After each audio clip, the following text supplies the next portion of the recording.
You're joking, right? No. Welcome to MsMojo, and today we're counting down our picks for the top 10 movies that inexplicably got sequels. Before we begin, we publish new content every day, so be sure to subscribe to our channel and ring the bell to get notified about our latest videos. For this list, we're taking a look at movies that inspired follow-ups that nobody asked for. This might be because the first film ended on a conclusive note, or because the original wasn't actually very good to begin with. Some of these follow-ups could be reboots, prequels, or remakes. You screw this up, I'm gonna kill you with my bare hands. Number 10, Grease.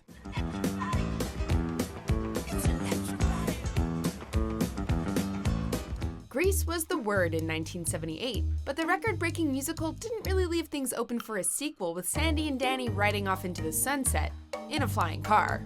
Nevertheless, the studio decided to pursue Grease 2 without the involvement of John Travolta, Olivia Newton-John, or almost any of the original stars. Let's go.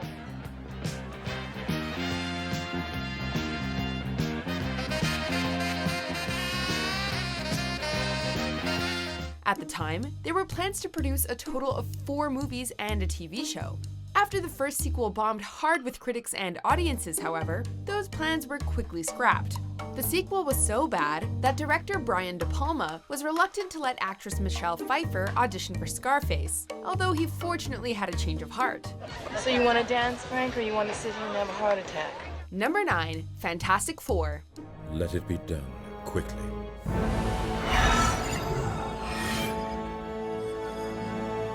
As we entered the 21st century, superhero movies started to make a comeback. For every Spider-Man or X-Men, though, there was a Fantastic Four. I don't know if that's a good idea. The 2005 adaptation of the beloved comic book property was panned for its lame special effects and a severe lack of actual crime fighting.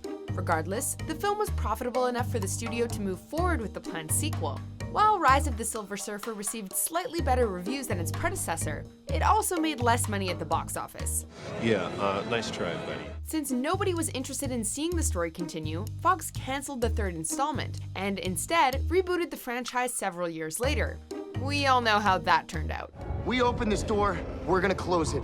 Number 8, Ghost Rider. Oh God, oh, please, you don't want to put me in there. Sorry, the Ritz was booked. Between the cheesy dialogue, unimpressed action sequences, and miscasting of Nicolas Cage as Johnny Blaze, 2007's Ghost Rider was dead on arrival.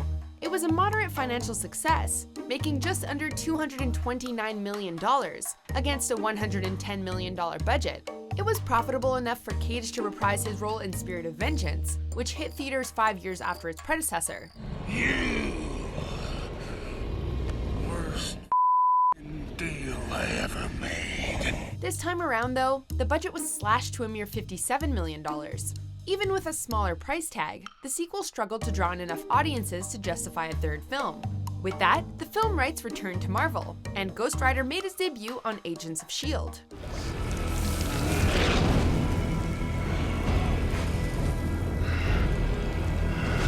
Number 7, Saturday Night Fever. You know, if you're really a friend of hers, you should do her a favor. What's that? Teach her to dance. There ain't nothing wrong with her dancing. While John Travolta didn't return for Grease 2, he did reprise his Oscar-nominated role as Tony Manero in Staying Alive, which was directed by Sylvester Stallone of all people. You know what I want to do? What? Strut. Where Saturday Night Fever made Travolta a certified movie star, this Razzie-nominated follow-up took a sledgehammer to his credibility, despite being a modest commercial success.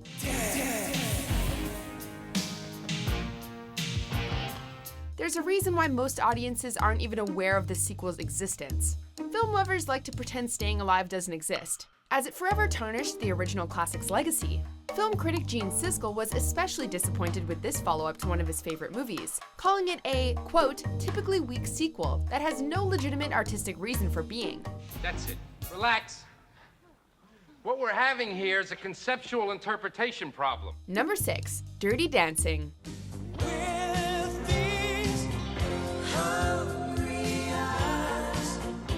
From one iconic dance movie to another, Dirty Dancing was a box office smash, a critical success, and even won an Academy Award for Best Original Song.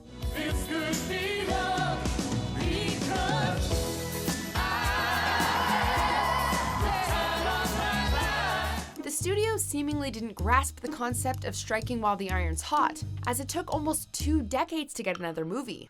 Serving as a prequel and reimagining, Havana Nights basically recycled the first movie's plot, but without the memorable leads or unforgettable music.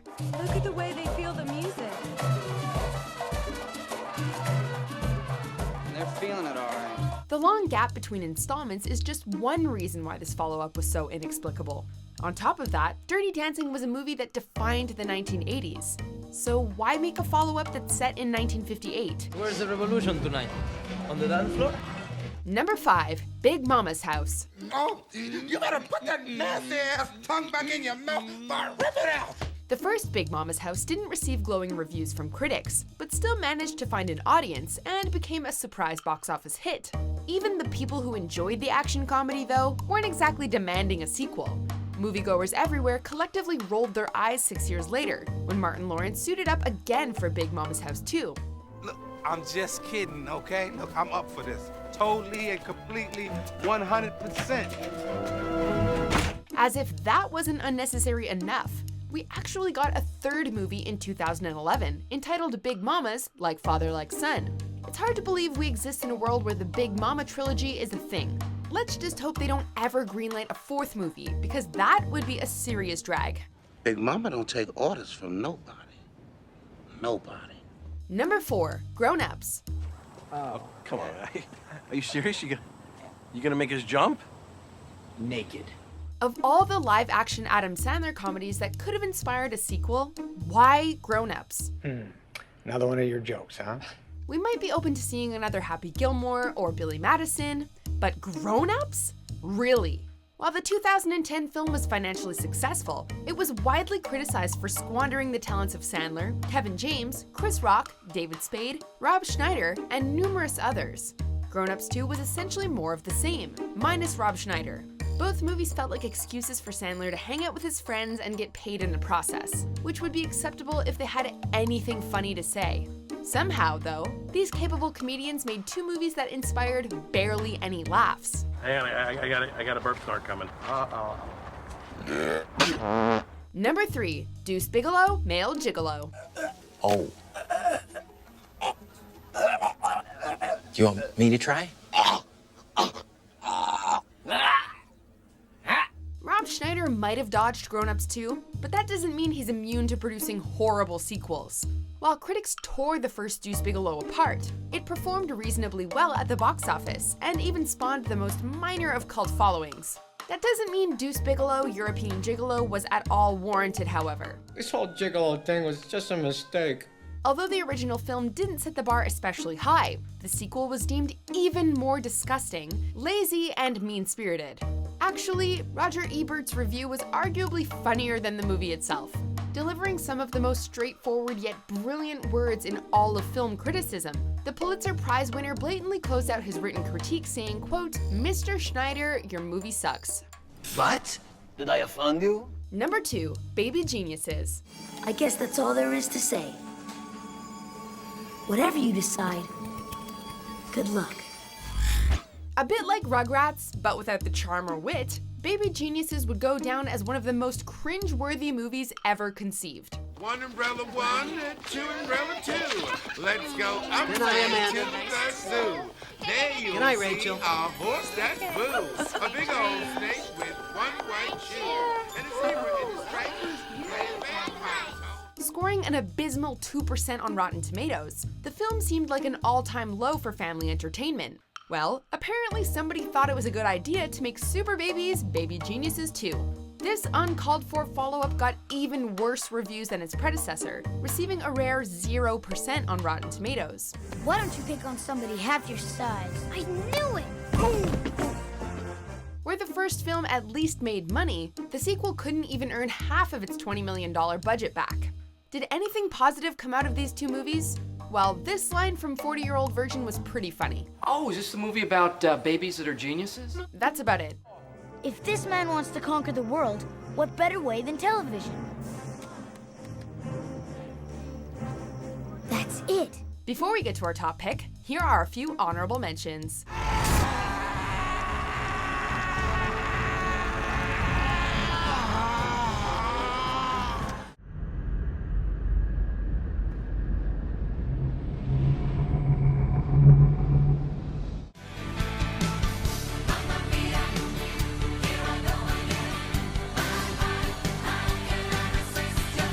Number 1. Sharknado.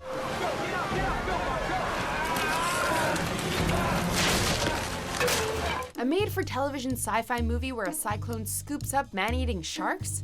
We smell a franchise. Seriously though, it's beyond unfathomable that the first Sharknado actually got made. They took my grandfather.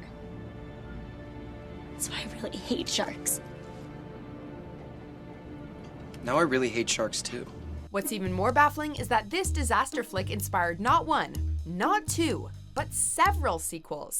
The subtitle for the third film was "Oh Hell No," suggesting that even the filmmakers are amazed by the success and longevity of this series. Granted, these movies were clearly never meant to be taken seriously, reveling in their own ridiculousness. I really hate sharks. Yeah, you and me both. Could be worse. Could be zombies. With this seemingly never-ending string of sequels, however, it feels like audiences are just being trolled with each new installment.